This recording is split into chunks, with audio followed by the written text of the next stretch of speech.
It's fair to say that the tourism sector was one of the sectors hardest hit by the COVID-19 pandemic. Despite some uncertainty at the start of 2022, as some restrictions remained in place and concerns about what the country's fifth wave would look like, the outlook was somewhat more positive. And in some areas, it does seem expectations have been exceeded in the first half of the year.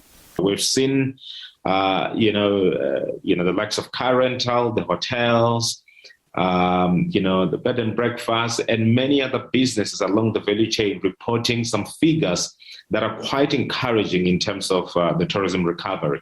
In fact, there are other companies that are saying that their numbers are exceeding, 2019 numbers in terms of occupancy, some in terms of revenue. So when you look at it, from that point of view, it simply means that what we had projected in the beginning of the year has been exceeded slightly.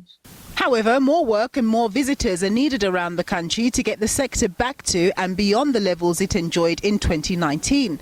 And as it tries to head in the right direction, Eskom load shedding has been intensifying. The tourism sector says the erratic changes in stages is highly problematic and proving costly to the industry. If you look at, the large hotel groups, that are operating large generators to power up those buildings, the cost, keeps going high.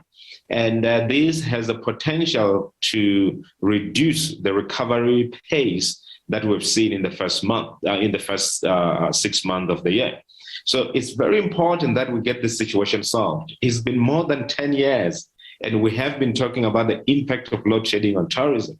The industry is calling for a speedy resolution to the country's energy crisis, adding that the time for talk is now over. Earlier in the week, the Pan-African Parliament was unable to start its work on time due to load shedding. There'll be concerns about bidding for big meetings and conferences going forward with things as they stand.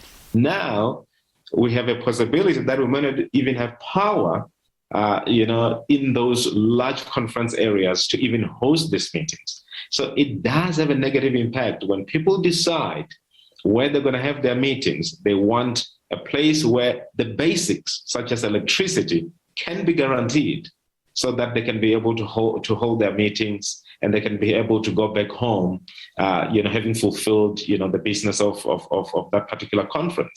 The past week has not only cost the tourism sector, but the economy as a whole, with some economists pegging a loss of up to 4 billion rand a day on the day Stage 6 was implemented.